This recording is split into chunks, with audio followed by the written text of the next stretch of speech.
అట్లాగే ఆ లెక్కనైతే ఇప్పుడు తెలంగాణలో అసెంబ్లీ నియోజకవర్గాలు ఉంటాయి, ధనం ఉన్నటువంటి ఏరియాలో సీట్లు పెంచి ధనం లేని ఏరియాలో సీట్లు తగ్గిస్తాడు. లెక్కనైతే హైదరాబాద్ తప్పించి మిగతా తెలంగాణ అంత నాశనమేగా.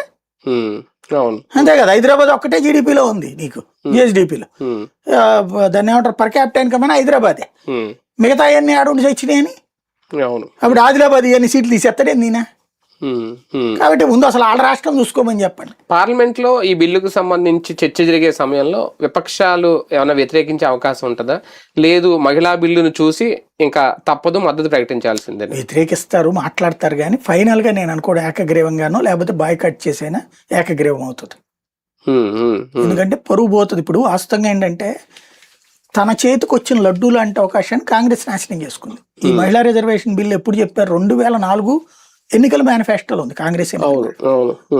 అప్పుడు ఏం చేశారు? డ్రామా చేశారు, డ్రమిటైజ్ చేశారు. ఇది యూపీఏలో ములాయం ఉన్నాడు, లాలూ ప్రసాద్ ఉన్నాడు. బిల్లు తీసుకొచ్చింది కాంగ్రెస్ పార్టీ. ఆ బిల్లు లోక్సభలో ప్రవేశపెడుతుంటే లాక్కుని చించేస్తాడు లాలూ ప్రసాద్ యాదవ్ ఒకసారి. అయ్యో అందువల్ల మేము బిల్లు పెట్టలేకపోయామంటది. వాళ్ళు ఉన్నది నీ కూటమిలో కదా. రెండోసారి తెస్తే ములాయం సింగ్ చించేస్తాడు. వాళ్ళు చించేస్తున్నారు దుర్మార్గులు అని చెప్తారు. దుర్మార్గులు అప్పుడు నువ్వు వాళ్ళని బాయ్కాట్ చేయి, వాళ్ళని పక్కన పెట్టు, కూటమి నుంచి తీసేయి, నీ క్యాబినెట్ నుంచి తీసేయి.